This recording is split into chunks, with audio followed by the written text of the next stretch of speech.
Stay awake, for you do not know when the Son of Man will come.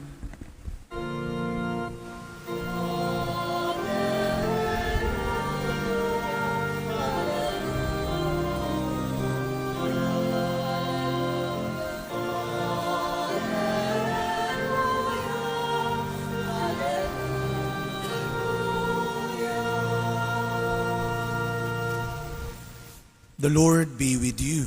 And with your spirit. A reading from the Holy Gospel according to Luke. Glory to you, O Lord.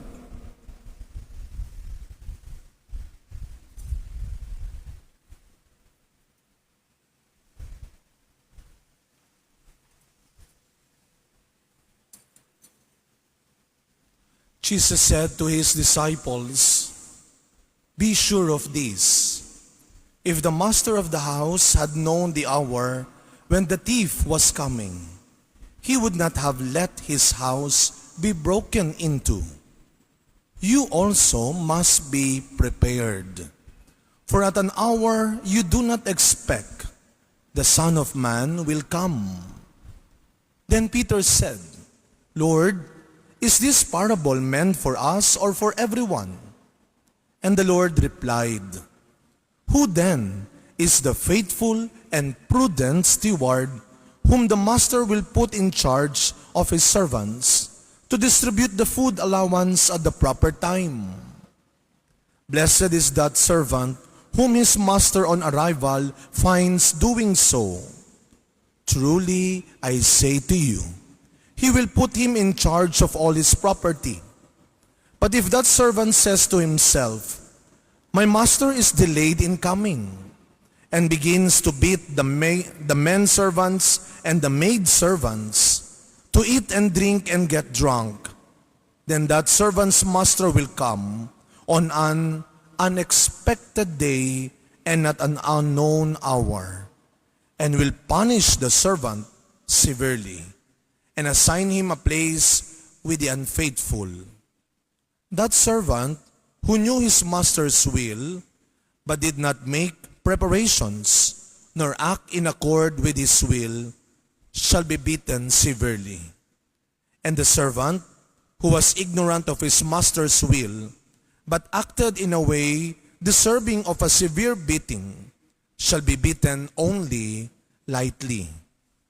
Much will be required of the person entrusted with much, and still more will be demanded of the person entrusted with more."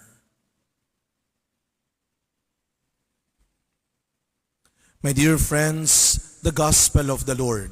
Praise to you, Lord Jesus Christ. Good morning po sa inyong lahat.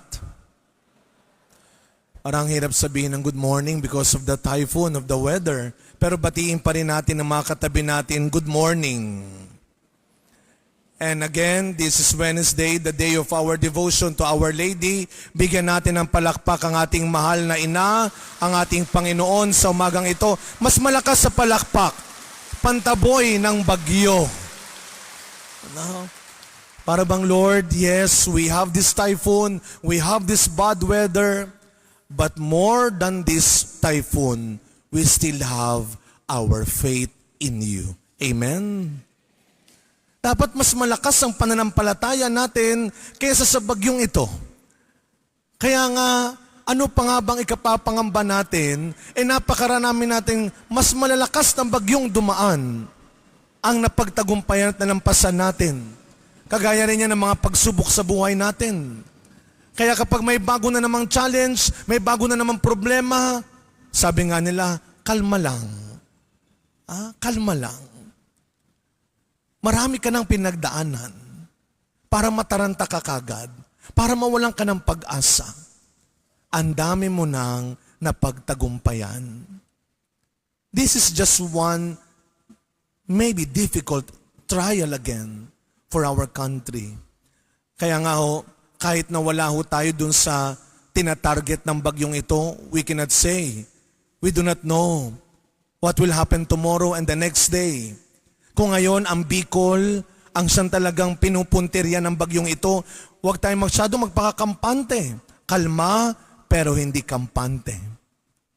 Kaya nga ano ang sabi ng ating gospel? Be prepared. Lagi pa rin kayong maghanda.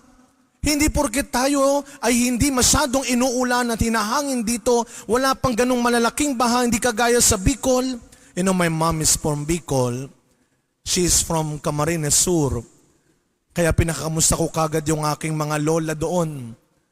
Alam niyo naman ang Bicol, sa mga taga Bicol dito, alam natin na ang Bicol ay ang welcoming committee ng mga bagyo sa Pilipinas. Lagi nilang dinadaanan, pinapasukan ng bagyo. You know, when we were in the seminary, we have this summer exposure. That time, in Karamoan, sa Bitaogan, sa isang island. 1 month kami doon. That time, libre pa yung mga magagandang beach doon. Ngayon ay napakamahal na. Noon, nakakapunta kami ng libre. 1 month kami doon. Doon sa Bitaogan, sa island. Pagdating ho namin doon, katatapos na ng malakas na bagyo. Kaya nasira yung kanilang dike. Pagdating ho namin doon, nakita namin sila doon. Nasa may pangpang inaabangan na kami. Hindi namin makakalimutan ng pagkain inihain nila sa amin. Sa isla, napakainit. Alam nyo, binigay nila sa amin isang mainit na soft drinks at malamig na tinapay. Mainit na soft drinks at malamig na tinapay. Aba, syempre, gutom na kami, so kinain na rin namin. At nung kami iniikot na, sinama ko, nung nag-iikot kami doon sa isla. Habang naglalakad kami, nakita ko yung mga nanay. Sabi ko, kamusta po kayo dito? Sabi ng mga nanay, okay lang brother, sa awa ng Diyos, nakakaraos. Lakad kami, nadaanan naman namin yung mga tatay galing pangingisda. Kinamusta ko, kamusta po kayo dito? Okay lang brother, sa awa ng Diyos, nakakaraos. Pagkakita ko doon sa mga kabataan, nag-aayos ng kapilya, sabi ko, kamusta kayo dito? Okay lang po kuya, sa awa ng Diyos, nakakaraos. Habang naglalakad kami, ang daming aso, kahul ng kahul. Sabi ko, siguro sabi rin ng mga aso, sa awa ng Diyos, nakakaraos. Parang yun ang kanilang pinanghahawakan. Sa awa ng Diyos. And I think, lahat tayo nabubuhay dyan. Sa awa ng Diyos. Kahit napakaraming pagsubok, problema, sa awa ng Diyos. Kumakapit tayo, kaya nakakaraos. Pero ang paalala sa atin ng Ebanghelyo ngayon, sana, huwag mo lang iniisip ang sarili mo. Maghanda ka araw-araw.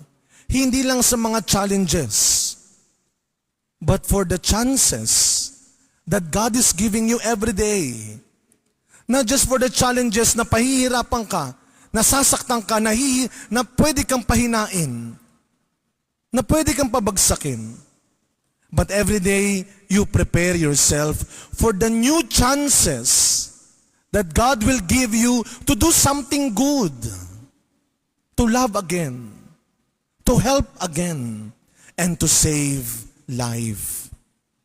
Araw-araw, kaya nabubuhay pa tayo, kaya binubuhay pa tayo, hindi para iparanas sa atin ng Diyos ang maraming paghihirap, ang maraming pagsubok, ang maraming kakulangan sa buhay.